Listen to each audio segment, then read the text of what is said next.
All right, Jed. Fire it up.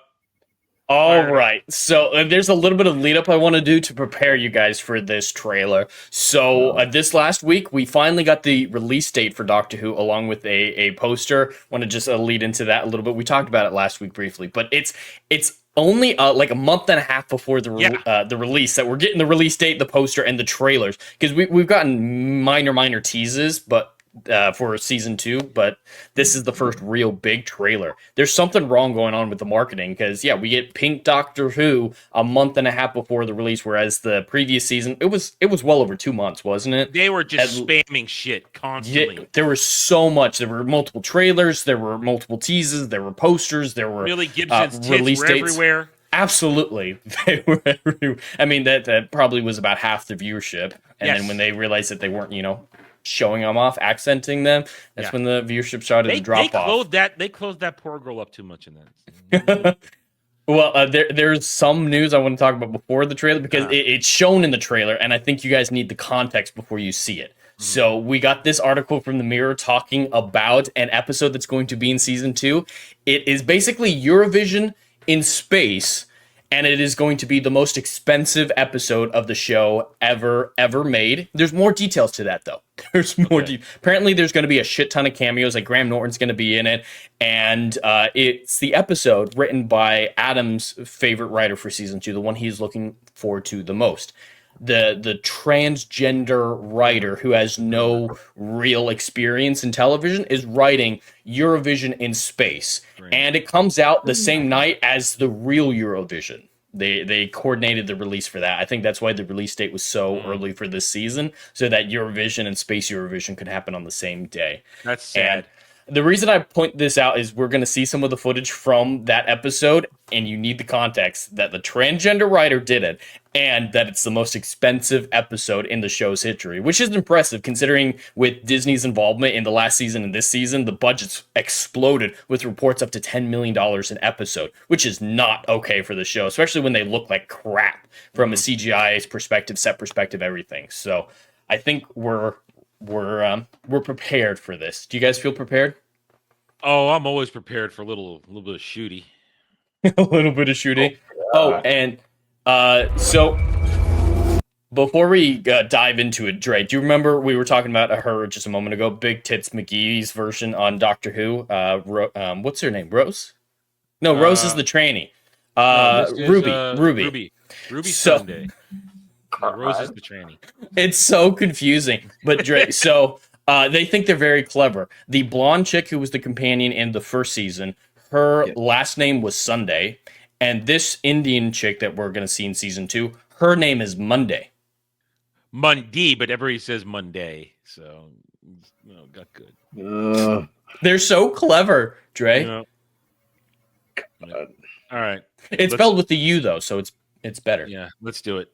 All right. We haven't seen this. Forces beyond this universe. We think we are so clever. But we're like children. And when these vast... What? I have no idea what I just saw there. Is that Kate Stewart? Yeah. She's going to be in the season. She's right there. Okay. But I don't know what this Cthulhu monster is supposed to be. And the what looked like an all-female skinny Marine unit that we saw a moment ago. Is this Doctor Who? Supposedly. No, it's not. It's not. I don't know what I'm looking at. Annihilation. I'm like, where's Natalie Portman? Oh my goodness. All right. Go. And when these vast creatures look down on us. Oh! What? What Is that a dinosaur? What's going on here? It looks like it has a nose ring. Ha! It's a gay dinosaur. It is a gay dinosaur. Can they please scroll back to Shooty there? Oh God, too far. Way too far. Yeah. Can you please decide? He does not suit that look. He does not suit that look. I'm sorry. Can you please decide on a look for him? Mm-hmm. For God's sake. Stick to it. What's his doctor signature look? He doesn't I was just about to ask that. because like I can't remember all of them. There was one that's Capaldi. Capaldi, Capaldi. yep. He had the scarf. Well, Right? no. That's Tom Baker from the 70s. Tom Baker. Tom Baker had the scarf. Yeah. They all have something that like a jacket or something that they have that they pretty much have one costume or style. I mean, style. Slight variations on it. I mean, David Tennant had variations on trench coat and suit. But I've seen this dude in a tutu and a suit and a Charlie Chaplin hat and a stripper outfit. Like I don't understand what's going on. The doctors at their peak, when they're at their most powerful in every season, they have a look, and that's kind of a thing. Like even when Capaldi was at his weakest was during hoodie time, but then for the final run, he actually put his best look back on, looking good. They haven't had Ncuti in a single style once. They said it was going to be in his weird V-neck with the necklaces and the jewelry. He's worn it like twice. Yeah, he wore it in the premiere, and he wore it in the last Christmas episode. That was it. Well, and yeah, Doctor Who's outfits in the show for the Doctors is vastly important. They're usually revealed in the moments where the audience has to go, yes, that is the Doctor. Those moments usually come in hand. Like Matt Smith, he spent the entire episode in the tattered versions of David Tennant's outfit because he just regenerated, right? And then at the end, he's getting dressed, ready to take on the Atraxi, and he puts the final touch on. They do a wide shot, and he just goes, hello, I'm the Doctor. And everyone just goes, yes, you fucking are.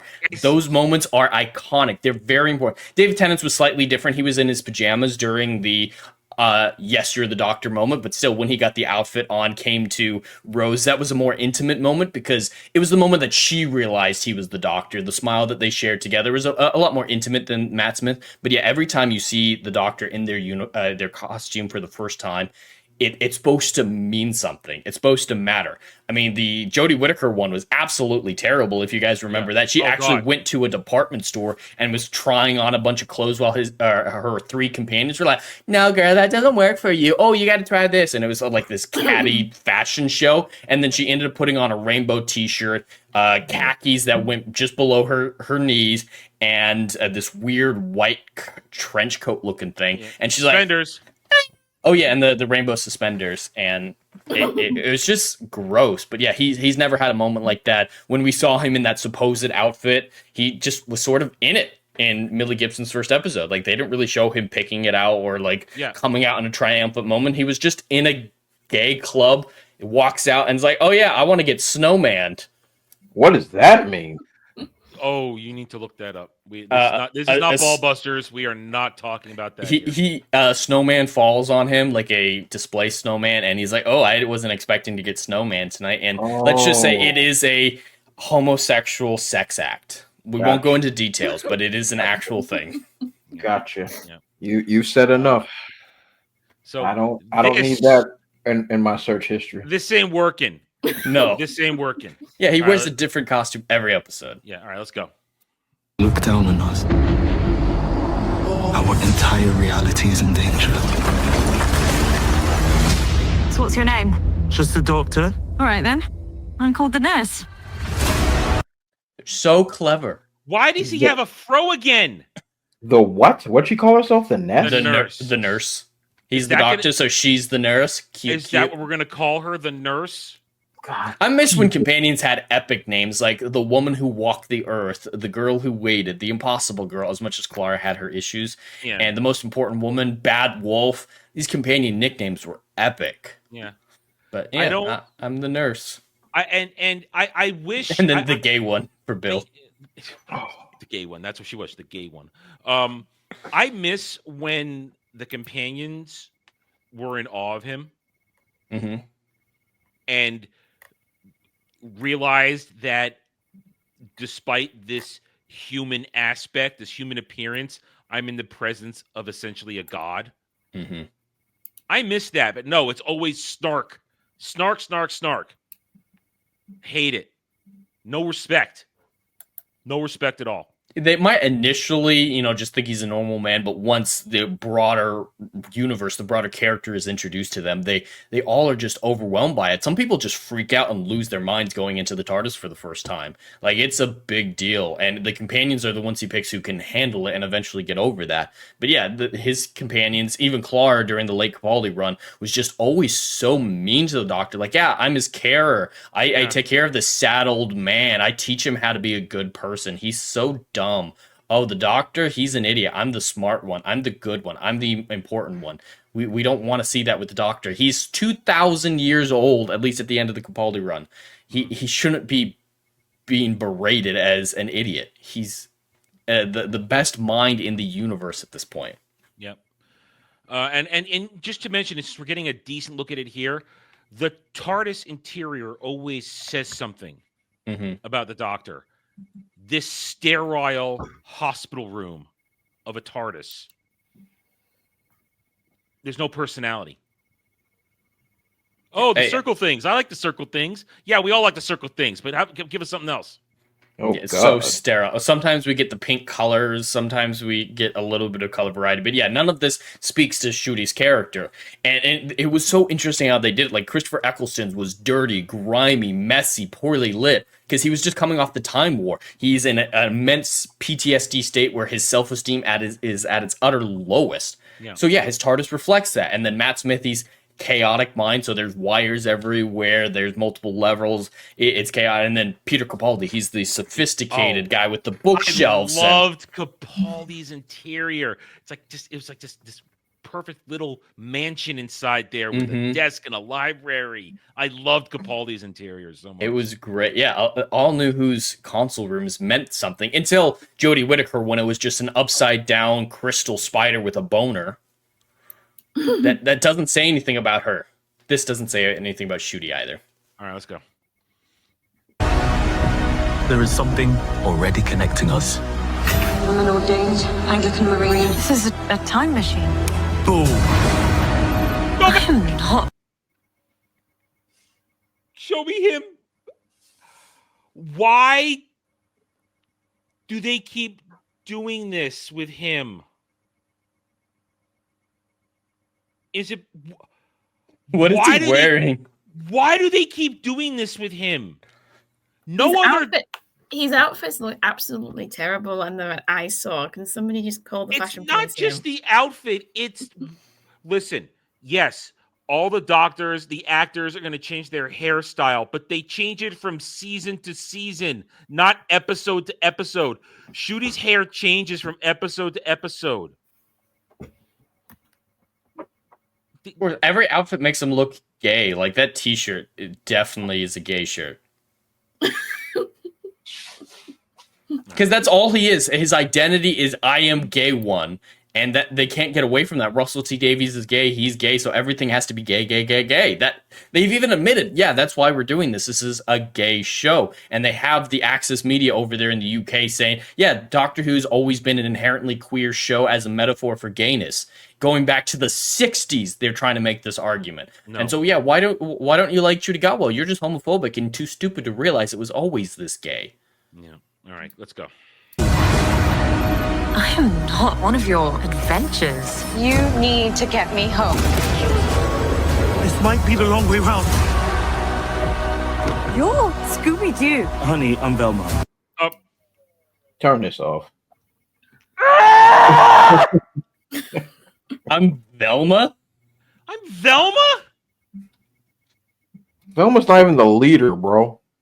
This is... And that was so good. Honey, I'm Velma. And why is she such a bitch? You know, I will say this. At least Millie Gibson's Ruby was likable. Mm-hmm. She that is like the one few positive things I'll pull out of the season one. Ruby was likable. The actress didn't give a shit, but yeah. Her character was generally likable. There was I didn't have a I didn't have a problem. And she tried to be nice. She was nice. Everything we've seen from this, don't say a bad word, Adam. This person, this character, has been nothing but bitch on wheels since word one in this trailer. Well, and it was the same way in the episode that she was in the last season as the soldier. And one important thing that this episode or this trailer proves to us is they are redoing Clara with the Impossible Girl. This isn't the same Monday that we saw in the distant future in that military episode with the landmine. When we first saw her in the first frame, she was in a normal ass present day bedroom waking up. So there's multiple versions of her just like Clara. Yep, you're absolutely right. You're absolutely right. All right, keep going. You're meant to voyage out there and... I need to highlight that costume again. Is this shaman? Ncuti shaman? He feels like he's going to Burning Man. All I know is that I see a lot of black people there. Is this the Kenya episode? They have talked about he wants to explore his Kenyan roots. The actors, not the characters. Isn't he a Time Lord that doesn't? Well, the actor's Kenyan, so the show has to reflect that. Oh, well, I mean, he was born in Scotland, I believe. Yeah. He's Scottish, but his ancestry is Kenyan. Give me Rwandan. Isn't it Rwandan? Oh, it's African, some country. I thought he was Rwandan. It might be Rwandan. I thought it was Kenyan, but it might be Rwandan. Whatever it is, same point. Black People the Planet episode, I guess. Black People the Planet. Trey, do you feel represented? Is this going to make you watch Doctor Who finally? I'm not African, so that's more needle for me. Oh, never change. Okay, Jay Fraser is saying it was Rwanda, so yeah, you're correct. So this might be the Rwandan episode. Excuse me. Explain his Rwandan roots. And now she should feel uncomfortable there, I guess. I don't know. Anyway, let's go. And own it. We're just popping in. Girl, you are beginning to enjoy this. Welcome to the Interstellar Song Contest! Oh, we're so staying. We're staying. Oh! Okay, so just there she is again! There she is again, old lady! Mrs. Flood is going to be important. Did you pause it there on purpose, or was that random just now? That was random. Okay. Is just everybody? Is the universe gay?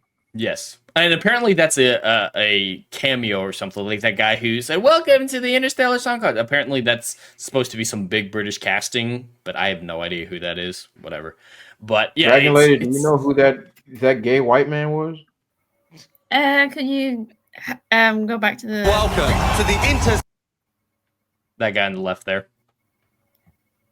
I kind of recognize him, but the name is escaping me, unfortunately. I'm not the one that watches reality TV shows, but mum does. But I do see the name sometimes online, and sadly, I am having a brain fart as to who it is, even though I do recognize him. Man, they can't even make Alien Cat Girl look hot. I was just about to ask, is that a cat lady? Here's the thing. We've had cat ladies before, but they did not look like that. I mean, it's very simple. Make a cat. Cat girls can be hot. All you got to do, ears and a tail. Everything else human. No fur, no cat nose, nothing. And big titties. That's how you make a cat girl hot. Yeah. You don't need to make them look... No. Okay, Jay Fraser saying he's the actual host of Eurovision. So yeah, they're doing the Eurovision episode with Eurovision's host. Man, well, I'm not. Of course sold. they did. Jesus. All right, with that old lady though that was in the audience, Dre, at the end of the last season, she was briefly in the last season in a few moments, but she ended the season by being on top of a rooftop, dressed up as white fur Mary Poppins, and she just stares into the camera and monologues into the camera, talking to the audience, saying, "Oh, you're gonna like this show. Something crazy is gonna happen," basically. Yeah, and the stands defended it, saying, "Oh yeah, it's totally fine to have a fourth wall breaking moment like that, like full on like Deadpool fourth wall breaking, because in the past sometimes the Doctor would kind of glance into the camera out of the corner of his eye and break the fourth wall." It's different. It's so different. I mean, one of the best fourth wall breaks was the beginning of Capaldi's last season, where you had it was still Clara. Yeah, it was still Clara. And no, it wasn't his last season. Season before that was Clara and Missy. And Missy's telling the story. And at one point he says, which Doctor was it? It doesn't matter. But you had Capaldi dodging all these lasers. And for 1 second before he lifts the sonic screwdriver from the wall, he just looks right in the camera and goes like this. And smiles. That's There's a few great ones. Like my favorite is in his episode Heaven Sent, where he's just monologuing for the whole episode, and it's fantastic. And there's a point where he's in the console room and he says, "Well, I'm nothing without an audience," and then he looks into the camera. Yeah. See, that one's a great one. Or when Matt Smith's regenerating, he says, "I will always remember when the doctor was me," and he briefly looks into the camera. Like those are subtle. It's those good, and it's good acting. Very good acting. Good direction. Mm-hmm. Good direction. All right. It's a lot different than monologues into the camera. Yeah. All right, let's go. Stella Song Contest! Oh, we're so staying. We're staying. I love a good show. Solo game to them. I'm beaming at ya! But the games are deadly. All right, just pause it. Pause it. I didn't know that there was going to be a Who Framed Roger Rabbit episode. I like Who Framed Roger Rabbit. It's a good movie. Now we're in the part of the trailer where they're trying to tell us that bad things are gonna happen and be ready. And this is definitely the African episode. Look at this. Is he holding a pair of clippers? It kind of does look like it. Yes, it's got a little African man totem face, and those are clippers. Yeah, this looks gay. It's probably they're gonna kiss again. Maybe he's gonna get his lovey now. I don't know. Yeah, he only got to make out with dudes in the first season. Now he's gonna have aggressive. No sex. No. All right. Aggressive. There's not an aggressive bone in his body. What? There's not an aggressive bone in that man's body. He's a bottom if I ever saw one. No, I know. The other person would be the aggressor. Oh, his cheeks were being torn open like a. Yes. All right, let's finish this up. Scared. Why? Because it likes the taste. Hey! I promised that I would keep you safe. You can't. I can. I will. Just pause it for transformative purposes. That looked like the Daleks attacking in that big. Well, remember they have shot. to use them at least once every couple seasons. So what was the ghost hand? We don't know. Yeah, we don't know. Dre, you have to understand, we know nothing of what's going to go on here because we are outside actual Doctor Who lore at this point. Yeah, none of this is connected to the previous show. They even call it season 2, and the previous one season 1 because it's a reboot essentially. Yeah, they made a new version of the Doctor, a new version of the TARDIS. He's a clone. He's not the real Doctor. Right. He came out of the penis. Right. Yes, he was literally attached to David Tennant's penis when he was born. Mm-hmm. Literally. So yeah, this is entirely a reboot. This is really a reboot. They want you to know that for Disney. And they were looking at each other in the eye, so it was gay. Because as long as you don't make eye contact and maybe get away with it, no, they were looking each other in the eye when it happened. So is that the rule? It is the rule. Well, what if they had said no homo and had eye contact? Well, then you got to touch a doorknob or something at the same time. I don't know. I don't know how it works. Oh, I don't know. Not the doorknob. I've never partaken in any of that kind of stuff, so I have no experience. Doorknob though, that's so random. I'll explain that one later. I do. I will take you home. That is a promise. Yeah, dog shit. That has to be. No one's gonna watch this. No. We are, because Doctor Who Cares reviews will be back. I guess this is a Saturday, April 12th. So, starting Monday, April 14th. We're gonna make a lot of Monday jokes. On Monday, we watch Monday. I just realized that. I didn't even register when we decided on that. Damn. All right. No, and our previous Doctor Who Cares reviews in the UK took place on Monday or on Sunday. So, with the time difference. Hey, yeah. So, starting April 14th, every Monday at 8:30 p.m. Eastern on my channel, Jed's channel, and Dermy's channel. At least eventually, there'll be a little host musical chairs for the first couple of weeks because of scheduling. But we will be back for Doctor Who Cares reviews. I will be reviewing this season directly. I won't just be saving it for the show. I will be reviewing this because it's the last hurrah. So I might as well go both feet in and mess around and kick things.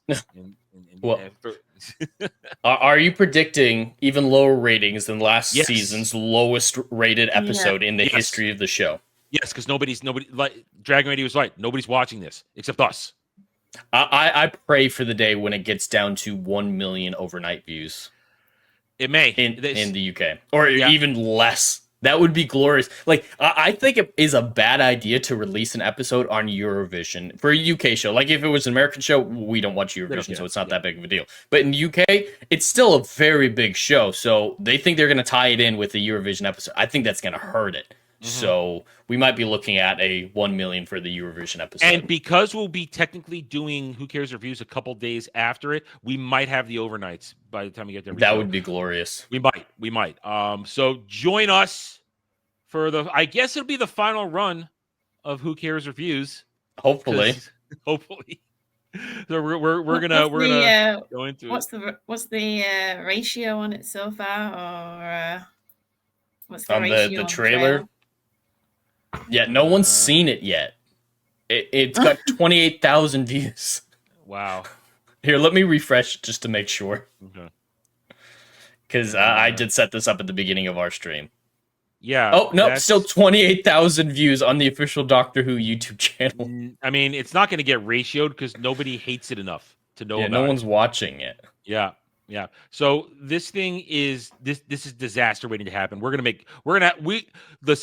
have fun suffering on this. It will be fun. We're gonna make a lot of jokes. Especially since we know the end is on the horizon. I think that might help us. Thanks for watching, everyone. If you enjoyed the video, hit that like button, subscribe to the channel.